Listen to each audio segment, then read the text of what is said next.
ជំរាបសួរលោកស្រីនិងកញ្ញាជាពិសេសបងប្អូនពូមីងយាតាទាំងអស់ជាទីនឹករលឹក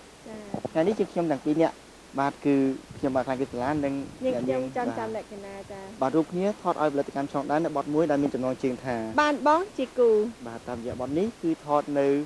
លើកំពូលភ្នំក្តៅស្ថិតក្នុងភូមិសំណាញ់ឃុំភ្នំសំពៅស្រុកបាណន់ខេត្តបាត់ដំបងចាបាទចំណែកខាងក្រោយនេះគឺភ្នំសំពៅ